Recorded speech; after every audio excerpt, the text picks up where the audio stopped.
Jaga dia baik-baik, simpan baik-baik, semoga tetap utuh untuk kita persembahkan nanti di hadapan Allah Subhanahu wa taala. Dan penyebab itulah Allah masukkan kita ke surga. Semua jemaah pasti hafal ayatnya. Wasari'u ila maghfiratin min rabbikum wa jannatin arduha samawati wal ardu uiddat lil muttaqin.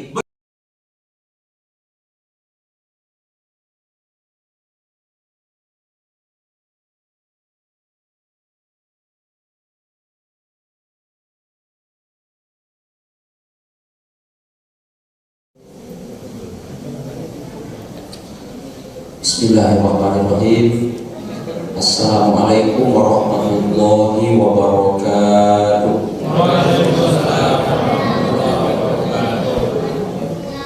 Alhamdulillah, wassalatu wassalamu ala rasulillah. La hawla wa la quwwata illa billah. Asyhadu an la ilaha illallah wahdahu la syarika lah. Wa asyhadu anna Muhammadan abduhu wa rasuluhu la nabiyya ba'dahu. Rabbi shrah li sadri wa yassir li amri wahlul 'uqdatam min lisani yafqahu qawli. Yang kita muliakan dan semoga dimuliakan oleh Allah Ta'ala, Bapak Ketua bersama seluruh pengurus Masjid Al-Arafah, yang kita muliakan dan semoga dimuliakan oleh Allah Ta'ala Imam Masjid Al-Arafah, ketua kami, tokoh masyarakat, Jami Padai, yang kita muliakan dan semoga dimuliakan oleh Allah Ta'ala, Pak Ketua RW, Bapak RT, bersama seluruh jamaah kaum muslimin, kaum muslimat rahimahullah. Marilah kita bersyukur kepada Allah Ta'ala, kita ucapkan alhamdulillahirabbil alamin. Kita masih diberi oleh Allah Ta'ala nikmat yang begitu banyak. Khusus malam ini, nikmat kembali dapat hadir kita ke tempat mulia ini, di majlis mulia. Semoga pertemuan ini berlanjut sampai Allah Ta'ala kembali pertemukan kita semua di dalam surga nanti. Amin ya rabbal alamin. Kita berbanyak pula salawat dan salam kita mohonkan kepada Allah Ta'ala, semoga selalu dicurahkan kepada Nabi Muhammad sallallahu alaihi wasallam dengan ucapan Allahumma salli ala sayyidina Muhammad wa ala ali sayyidina Muhammad. Dengan sering bersolawat, semoga syafaatnya dengan izin Allah Ta'ala kita dapatkan di hari kiamat nanti. Amin ya rabbal alamin. Jemaah tamu-tamu Allah yang mulia, hari ini Rabu malam Kamis, malam ke-25 kita berada di bulan Syawal 1443 Hijriah. Karenanya saya ucapkan mohon maaf lahir dan batin. Taqabbalallahu minna wa minkum shalihul amal kullu amin wa antum bil khair. Di awal surah kita setelah Ramadan ini, ceramah kita tentang halal bihalal. Kita membahas firman Allah dalam Al-Quran surah An-Nahl ayat yang ke-92.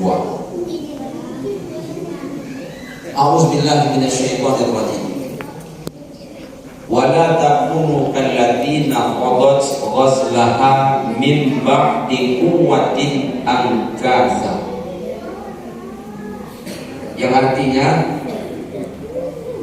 dan janganlah kalian menjadi seperti seorang wanita, dia menguraikan benang setelah dipintal kuat lalu bercerai-berai kembali. Dalam ayat ini Allah berpesan kepada kita, jangan meniru seorang wanita. Wanita itu pekerjaannya memintal benang menjadi kain tenun yang hebat, tapi setelah itu dia buka lagi. Ini perbuatan sia-sia. Sama seperti orang membangun rumah mewah, setelah rumah itu selesai dia robohkan. Baik jemaah tamu-tamu Allah yang mulia, siapa wanita ini? Kata sebagian ulama, wanita ini dia adalah dari Bani Makhzum. Namanya Ritoh Al-Hamqa. Kisahnya ini terjadi sebelum Nabi Muhammad SAW diutus atau sebelum Islam datang. Siapa Ritoh Al-Hamqa ini? Dia seorang wanita yang cantik jelita, kaya raya. Namun walaupun demikian, usianya sudah tua, dia belum juga punya suami. Apa sebab? Mungkin laki-laki zaman itu takut melamar dia, takut kalau ditolak. Kenapa? Karena sangat cantik, sangat kaya. Ayahnya sudah meninggal dunia, ibunya pun sudah tiada. Dia sendiri dalam sunyi sepi. Apa impian tertinggi Ritoh Al-Hamqa ini? Yaitu mendapatkan suami. Jemaah tamu-tamu Allah yang mulia. Pada suatu ketika serombongan orang datang ke rumah Ritoh Al-Hamqa. Ada lelaki, ada perempuan. Di antaranya ada seorang lelaki perjaka, namanya Suhur dari Bani Tamim. Bertanyalah Ritoh Al-Hamqa, apa tujuan rombongan ini datang? Ternyata tujuan kedatangan mereka ingin melamar si Ritoh. Alhamdulillah, pucuk dicinta, ulang tiba, gayung bersambut. Sepertinya tak lama lagi impian akan jadi kenyataan. Jemaah yang berbahagia, lamaran diterima. Tak lama setelah itu menikahlah Ritoh Al-Hamqa ini dengan si Suhur dari Bani Tamim. Sayang seribu kali sayang, pernikahan ini tidaklah lama, hanya berlangsung beberapa bulan saja. Apa sebab? Si Suhur melarikan diri entah kemana banyak. Suhur lari bukan lari begitu aja, dia membawa harta rika dalam jumlah yang banyak.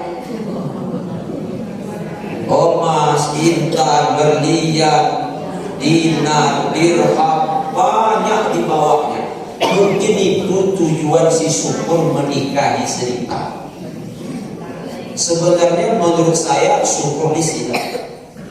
Apa silap yang besar? Nikah terus dengan si Ritoh ini. Ujung-ujungnya nanti harta si Ritoh ini milik Suhur juga, tapi tunggu Ritoh mati dulu. Dan Ritoh tak ada ya, Ritoh tak ada mah. Kalau mati dia untuk dia semuanya. Tapi dengan catatan apa tadi? Tunggu Ritoh mati dulu. Tapi kalau Suhur mati dulu tak ya tidak. Tapi mungkin karena Suhur tak sabar, itulah yang dia lakukan.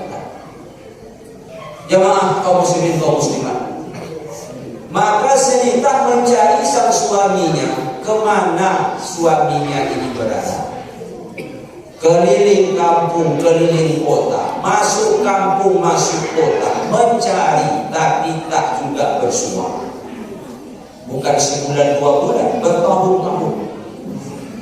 Qadarullah, suatu hari bersualah si Ritoh dengan suaminya si Suhur. Apa kata si Ritoh kepada suaminya? Bang, iya yang bang. Ritoh istri abang. Abang Suhur dan abang suami saya. Apa kata si Suhur? Aku tak pernah punya istri seperti kau. Masa abang lupa bang? Ini Ritoh bang, istri abang. Ritoh yang mana? Tak pernah aku punya istri bernama Ritoh, titik. Begitu. Terbayangkah oleh jemaah ibanya sedihnya hati Ritoh?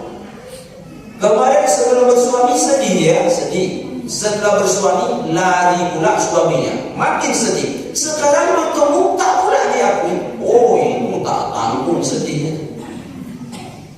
Ritoh pun pulang. Sampai ke rumah, Rita melihat alat pemintal benang milik ibunya. Rita ini pandai juga mintal benang, karena setiap hari menengok ibunya memintal benang. Dipintallah benang tadi oleh Rita menjadi kain tenun yang hebat. Sayang, malam-malam macam ini diungkainya. Begitu terus.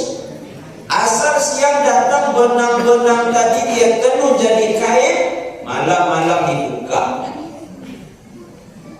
Bahkan Rita memanggil wanita-wanita yang ada di kampungnya. Untuk apa? Memintal benang menjadi kain tenun. Dia kasih upah lagi, tapi sayang, malam-malam dia berkain lagi. Akhirnya Rita jadi bodoh dan gila. Allah berpesan, jangan meniru si Rita. Apa maknanya? Benang-benang sudah kita tenun menjadi kain takwa di Ramadan. Ada nama benang itu salat tarawih, ada nama benang itu salat witir, ada benang itu salat wajib berjamaah, ada nama benang itu baca Quran sampai khatam, ada benang itu zikir pagi, zikir petang. Kita sudah tenun menjadi kain takwa. Jaga baik-baik, jangan dirusak. Apa sebab? Karena itu bekal yang kita bawa nanti menghadap kepada Allah Ta'ala. Maka jaga baik-baik, simpan baik-baik, jangan dirusak. Kita udah capek menyebuhnya kembali siang malam. Karenanya Allah Ta'ala berfirman dalam Al-Quran Al-Baqarah 197, wa tazawwadu fa inna khairaz zadi taqwa. Berbekallah kamu, bekal yang paling baik itu adalah takwa. Itulah bekal kita pulang ke Allah Ta'ala. DPKB tinggal, surat tanah tinggal, pangkat lencana tinggal, semua tinggal. Gigi palsu pun dibuka. Lalu apa yang kita bawa? Takwa tadi. Dan perjalanan yang kita tempuh itu sangatlah jauh. Saking jauhnya tak tahu kita berapa kilometer jarak tempuhnya. Saking jauhnya belum seorang pun yang sampai ke sana. Yang sudah memulai perjalanan banyak. Siapa Ustaz? Orang kalau sudah mati otomatis perjalanan ke akhirat dimulai. Makanya Nabi menyebutkan kuburan pintu gerbang menuju akhirat. Tapi belum ada yang sampai. Jemaah tamu-tamu, berjalan menuju ke akhirat itu bisa kita bagi kepada dua. Satu, orang menempuh perjalanan dengan nikmat. Kenapa nikmat? Bekalnya banyak. Kuburannya lapang, indah bagaikan taman surga. Surga itu yang dia lihat setiap saat, itu yang dia tuju. Ini pasti perjalanan nikmat. Belum sampai ke surga, tapi sudah rasa dalam surga. Semoga seperti ini nanti perjalanan kita ke akhirat. Tapi ada orang berjalan ke akhirat, perjalanannya menakutkan. Kenapa tidak? Kuburannya sempit. Sudah sempit seperti neraka. Dan neraka itu yang dia lihat, itu yang dia tuju. Bayangkan menakutkan perjalanan seperti ini. Sehingga orang yang seperti ini ingin pulang. Apa ayatnya? Coba tengok Al-Mu'minun 99 ayat 100 juga. Rabbirji'uni la'anni a'malu salihah. Ya Rabb, balikkan aku. Nak balik ke mana? Nak balik ke dunia. Kenapa tak sanggup melanjutkan perjalanan? Kenapa tak sanggup? Di depan neraka menanti, kuburan pun sempit laksana neraka. Semoga bukan seperti ini perjalanan kita menuju akhirat sana. Na'udzubillah, summa na'udzubillah. Jemaah, kita umpamanya Allah beri banyak rezeki, lalu kita nak pergi ke Jakarta.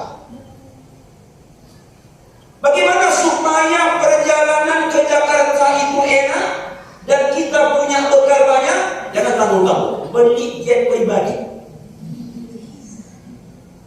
Ini kalau banyak duit. Enak tak kalau kita punya jet pribadi ke Jakarta? Enak. Kapan bisa berangkat? Siang bisa, malam bisa, pagi bisa, kita bisa. Tapi kalau tak ada duit sebanyak itu, turunkan sedikit. Beli tiket di VIP. Pesawatnya Garuda. Masih enak? Masih enak. Karena kalau pesawat VIP itu bangkunya besar katanya Pak. Bisa kaki diluruskan, bisa pula berbalik. Makanannya sedap. Tapi kalau bekal di bawah itu, beli tiket kelas ekonomi. Duduk di belakang pesawat. Tapi masih enak. Tapi masih enak. Kalau bekal di bawah itu lagi, ada paksanya itu enak. Ada boleh enak. Berapa hari perjalanan? 2 hari 2 malam. Kalau tak ada bekal sebanyak itu, ada paksanya usul. Musuh ekspedisi 2 nampak lewat di jalan HR Subrantas stop ya. Tanya, mana bang? Dia kata, numpang lu, anak ya katanya. Itu 10 hari 10 malam baru sampai. Enak deh musuh ke Jakarta. Tidak enak. Apa maksud Pak Ustaz? Kau muslimin pergi ke Jakarta naik jet pribadi enak, pergi ke Jakarta naik musuh tak enak. Lebih tak enak lagi nanti ketika kita dalam kubur menuju akhirat dalam keadaan sempit, gelap gulita, pasti lebih enak dan perjalanannya itu lama. Maka sekali lagi kembali kita ke pangkal ayat, kita sudah jalin benang-benang. Ada namanya salat, ada namanya puasa, ada namanya infak sedekah, lalu menjadi tenunan takwa. Jaga dia baik-baik, simpan baik-baik, semoga tetap utuh untuk kita persembahkan nanti di hadapan Allah Subhanahu wa taala. Dan penyebab itulah Allah masukkan kita ke surga. Semua jemaah pasti hafal ayatnya. Wasari'u ila maghfiratin min rabbikum wa jannatin arduha samawati wal ardu uiddat lil muttaqin. Bersegeralah kamu untuk mendapatkan ampunan dari Rabbmu dan surganya seluas langit dan bumi. Untuk siapa surga itu? Untuk yang punya bekal takwa. Takwa dijaga bukan hanya menjaga hubungan kepada Allah, takwa juga dijaga dengan cara menjaga hubungan kepada sesama. Bagaimana ceritanya? Nanti kita lanjutkan setelah sholat fardu isya berjamaah. Sudah kuat. Langsung isya ini. Nanti panjang umur pada kita lanjutkan. Qabalallahu minkum minna wa minkum wa taqabbal ya karim. Wassalamualaikum warahmatullahi wabarakatuh.